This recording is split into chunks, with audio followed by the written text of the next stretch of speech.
नमस्कार दोस्तों, मैं एस भारद्वाज आप सभी लोगों का आज के इस नए लेक्चर में स्वागत करता हूं। पिछले काफ़ी दिनों से मैं लेक्चर नहीं दे पा रहा था, पर आपसे लेक्चर रेगुलर दिया करूंगा। लेकिन स्टार्ट करने से पहले, जैसा कि मैंने आपको कल बताया था, जो हमारे बच्चे हैं उनको पता होगा कि आज से मैं एक नई सीरीज लेकर के आ रहा हूं जिसमें हम लोग 11th-12th का फिजिक्स और उसमें मैथ्स को देखेंगे। और साथ ही साथ वो जो चल रहा था, जो जनरल कंपटीशन का मैथ्स चल रहा था, वो अपनी जगह पे चलता रहेगा। लेकिन जो मैंने वादा किया था, वादे के मुताबिक आप लोगों के सामने आ चुका हूं। और आज से हम लोग सिर्फ और सिर्फ 11th-12th और जेई मेन से रिलेटेड चीजों को देखेंगे, जो कि सेपरेट लेक्चर होगा। पर मैं ये बता देना चाहता हूं कि शुरुआत करने से पहले जो जेई मेंस और नीट का जो सिलेबस है, उस सिलेबस को अगर ध्यान में रखिए तो नीट रिलेटिवली फिजिक्स में थोड़ा सा उतना ज्यादा टफ नहीं पूछता है, ठीक है। लेकिन जेई मेंस के फिजिक्स के लिए आपको काफी मेहनत करने की जरूरत होगी, मैथ्स के लिए भी उतना ही। तो मैं अलग अलग वीडियो लेक्चर लाऊंगा जिसमें आप लोगों को निश्चित रूप से इसका फायदा होगा। पहले मैं स्टार्ट करने से पहले आपको ये बता दूं फ्रेंड्स कि आप जब पढ़ते हैं तो अलग अलग स्टेट बोर्ड होता है, अलग अलग एकेडमिक सिलेबस होता है। जैसे कि आप अगर सीबीएसई के स्टूडेंट हो, आईसीएसई के स्टूडेंट हो, या फिर कोई स्टेट बोर्ड जैसे कि Bihar board, Jharkhand board, Tamil Nadu board या आंध्रा बोर्ड, कोई भी हो, तो सबका सिलेबस कमोबेश सेम होता है। दूसरा जो इंपॉर्टेंट बात है कि सिलेबस में या तो कुछ पोर्शन 11 में दिए गए होते हैं या तो कुछ पोर्शन 12th में दिए गए होते हैं। यानी कि किसी बोर्ड में अगर वो कोई पोर्शन 11 में है तो किसी बोर्ड में वो पोर्शन 12th में है। लेकिन जो स्टैंडर्ड मैं मान के चल रहा हूं वो एनसीईआरटी का सिलेबस है, और एनसीईआरटी में जिस प्रकार से सीबीएसई द्वारा दिया गया है उसी को मैं आधार मान के चलूंगा, ठीक है। सिलेबस को लेकर के मैं कह रहा हूं, ठीक है। तो अगर आप देखें तो एनसीईआरटी में आप ये देखिए, ये एनसीईआरटी का है पोर्शन। एनसीईआरटी में 2 बुक है किताब का। क्लास 12th की बात कर रहा हूं मैं, आज मैं क्लास 12th की बात कर रहा हूं, ठीक है। क्लास 12th की बात कर रहा हूं, सेपरेट लेक्चर आएंगे 11 और 12 दोनों के लिए। तो एनसीईआरटी में 2 बुक है। एक बुक, फर्स्ट वाला बुक में 8 चैप्टर है और सेकेंड वाले बुक में 7 चैप्टर है। तो 8 और 7 टोटल 15 चैप्टर्स आपको क्लास 12th में पढ़ने हैं, 12वीं में। किसी भी बोर्ड के स्टूडेंट आप हो या रहे होंगे तो आपको फायदा होने वाला है। 12th पास स्टूडेंट, 12th मूविंग स्टूडेंट, कोई दिक्कत नहीं है, आपको ये लेक्चर बहुत ही शानदार होने वाला है, आपको फायदा मिलने वाला है। अब आप ये यहाँ पे देखिए, क्लास 12th में मैंने ये कहा कि बुक 1 है 8 चैप्टर, बुक 2 है 7 चैप्टर। मैं सिलेबस वाइज चल रहा हूं और मैंने जैसा कि वादा किया था कि बेसिक से लेकर के एडवांस तक चलूंगा। और अगर आप मेरे साथ बने रहते हैं, मेरे चैनल के साथ और मेरे वीडियो लेक्चर्स के साथ, तो आपको फिर से कुछ ज्यादा अतिरिक्त प्रयास करने की जरूरत नहीं होगी। थोड़ा बहुत अगर आप घर में प्रैक्टिस कर लेंगे तो निश्चित रूप से आपको आने वाले सभी परीक्षाओं में, चाहे वो बोर्ड का एग्जाम हो, चाहे फिर जेईई मेंस का एग्जाम हो, निश्चित रूप से आपको फायदा मिलने वाला है। सबसे पहले फटाफट हम लोग सिलेबस देख लेते हैं, ठीक है, कि क्या क्या पढ़ना है। मैंने एनसीईआरटी बताया कि एनसीईआरटी में आपको कितने चैप्टर्स पढ़ने हैं, 8 और 7 टोटल 15 चैप्टर्स हैं, ठीक है। ये 15 चैप्टर्स पढ़ने हैं, ठीक है। लेकिन मैं आपको यहाँ यूनिट वाइज पढ़ाऊंगा, यूनिट वाइज, क्योंकि हुआ क्या है, अमूमन देखा जाता है कि कुछ पोर्शन को छोड़ दिया जाता है। जैसे एनसीईआरटी ने पिछले साल कम्युनिकेशन सिस्टम को हटा दिया था, मतलब सीबीएसई ने। तो आप अगर देखेंगे तो वो सब मिला करके, अगर ओवरऑल मैं देखूं तो ओवरऑल मिला करके कितने कंटेंट आपको पढ़ने हैं उसको मैंने यूनिट में बांट रखा है, ठीक है। और यूनिट वाइज में पढ़ाऊंगा।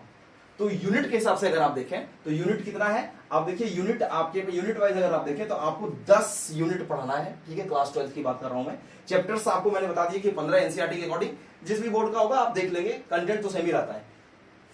जैसे कि आप देखिए, पहला जो यूनिट है वो है इलेक्ट्रोस्टैटिक्स, दूसरा यूनिट है इलेक्ट्रिक करंट, ये हो गया इलेक्ट्रोस्टैटिक्स, इलेक्ट्रिक करंट। तीसरा यूनिट है magnetic effect of current and magnetism. Fourth unit जो है वो है electromagnetic induction and alternating current. पांचवा जो यूनिट है वो है इलेक्ट्रोमैग्नेटिक वेव्स। छठा यूनिट है ऑप्टिक्स, जिसमें कि हम लोग रे ऑप्टिक्स पढ़ेंगे और वेव ऑप्टिक्स दोनों पढ़ेंगे, ठीक है। सातवां यूनिट है dual nature of matter and radiation, atoms and nuclei, 8वां है।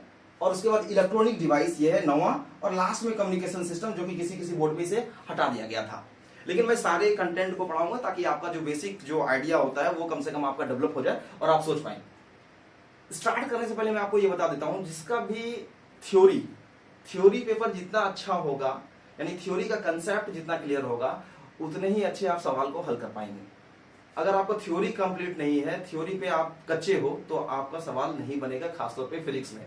और फिजिक्स ही जो है ऐसा सब्जेक्ट है जो आपको एहसास करा देता है कि आप साइंस के स्टूडेंट हो, तो इसलिए आपको फिजिक्स में ध्यान देने की जरूरत है। बहुत अतिरिक्त प्रयास नहीं करना है, जो कंटेंट है उसको आप पढ़िए, क्लास में जो पढ़ाया जाता है उसको आप पढ़िए, ठीक है। बस मेरे साथ आप चलते रहिए, मेरे साथ बने रहिए, निश्चित रूप से आपको फायदा होगा और फिर धीरे धीरे मैं सारा चीज बताऊंगा। तो ये 10 यूनिट है, जिस 10 यूनिट को हमको पढ़ना है और मैं यूनिट वाइज ही चलूंगा। अब मैं बता रहा हूं कि 10 यूनिट में क्या हो रहा है। जैसे कि ये पहला यूनिट है इलेक्ट्रोस्टैटिक्स, ठीक है। तो इलेक्ट्रोस्टैटिक्स में क्या होगा कि अगर एनसीईआरटी के हिसाब से देखेंगे तो 2 चैप्टर्स आपके कंप्लीट हो जाएंगे। कौन कौन सा चैप्टर है वो? पहला है आपका इलेक्ट्रिक चार्ज एंड फील्ड्स, ये फर्स्ट चैप्टर है, ठीक है। और दूसरा चैप्टर है आपका इलेक्ट्रिक पोटेंशियल वाला, है ना, इलेक्ट्रिक पोटेंशियल एंड कैपेसिटेंस, ये 2 चैप्टर है।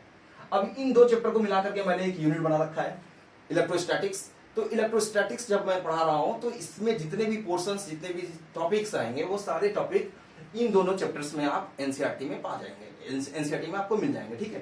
तो ये बात आपको ध्यान रखना है कि यूनिट जो है, यूनिट 1-2 चैप्टर का मिला हुआ रूप है। और चैप्टर के हिसाब से तो मैंने आपको बता रखा है कि बुक 1 और बुक 2 में जो 8 और 7 15 चैप्टर्स आपको पढ़ने हैं क्लास 12 में। इसी तरह से मैं क्लास 11 की भी बात करूंगा, लेकिन आज मैं क्लास 12 लेके आ रहा हूं क्योंकि अगले साल क्लास 12 बहुत जल्दी होगा। 11 में तो अभी 10th का रिजल्ट नहीं आया है, और जैसे ही आएगा तो मैं 11 का भी शुरू कर दूंगा। ऐसे मैंने वादे के मुताबिक आपको कहा था कि अब आपको सोचने की जरूरत नहीं है, आप आराम से पढ़िए। ये है, तो ये हमारा सिलेबस है। क्या फिर से मैं एक बार बता देता हूं? Electrostatics, electric current, magnetic effect of current and magnetism, electromagnetic induction and alternating current, जिसमें एसी और डीसी के बारे में पढ़ेंगे, ठीक है। इलेक्ट्रोमैग्नेटिक वेव, ऑप्टिक्स में दो चैप्टर है, कौन सा? रे ऑप्टिक्स होगा आपका और वेव ऑप्टिक्स होगा। Dual nature of matter and radiation, ये केमिस्ट्री से रिलेटेड है। Atoms and nuclei, electronic device और कम्युनिकेशन सिस्टम। इतने सारे चैप्टर्स, इतने सारे यूनिट्स को आपको पढ़ने हैं और चैप्टर्स के हिसाब से आप अपने एनसीईआरटी के साथ चलेंगे। तो ये रहा आपका सिलेबस, क्या था, पढ़ने का स्ट्रेटजी क्या होगा, बुक कौन सा फॉलो करेंगे, जो सबसे इंपॉर्टेंट पॉइंट है, जो कि स्टूडेंट को लगता है कि बुक कौन सा। बहुत सारे बुक्स के चक्कर में आप ना रहे। जो बेसिक बुक है, जो हमने पढ़ रखा है, वो आज भी उतना ही रिलेवेंट है। अगर आप मैं बात करूं तो आप कुछ मत करिए, बुक्स के मामले में एनसीईआरटी तो आप जरूर रखिए, इससे आपका बेसिक्स क्लियर हो जाएगा। एनसीईआरटी तो आप जरूर देखिए, इससे आपका बेसिक्स क्लियर हो जाएगा। एनसीईआरटी बोथ जेई और मेंस के लिए, ठीक है, बोथ जेई मेंस के लिए और नीट के लिए, ठीक है, ये दोनों। और इसके साथ आपको एससी वर्मा का जो बुक है, ये ऑलमोस्ट बाइबल है, जो भी जेई मेंस का प्रिपरेशन कर रहा होगा सबके पास होगा। हालांकि बहुत सारा बुक है, अभी आप देखेंगे कि बहुत सारे पब्लिकेशंस तो सीरीज निकाल करके रखे हुए हैं, लेकिन अगर मैं कहूं एससी वर्मा का जो बुक है वो शानदार बुक है। आप इसे एक बार लगा लेंगे तो इन दोनों का कॉम्बिनेशन अगर आपने कर रखा है तो मैं इतना विश्वास दिला सकता हूं कि आप जेई मेंस में और इवन एडवांस में भी आप बहुत अच्छे तरीके से एक्सेल कर पाएंगे, ठीक है। तो इन दोनों बुक का ही आप फिलहाल कॉम्बिनेशन लेकर के चलिए।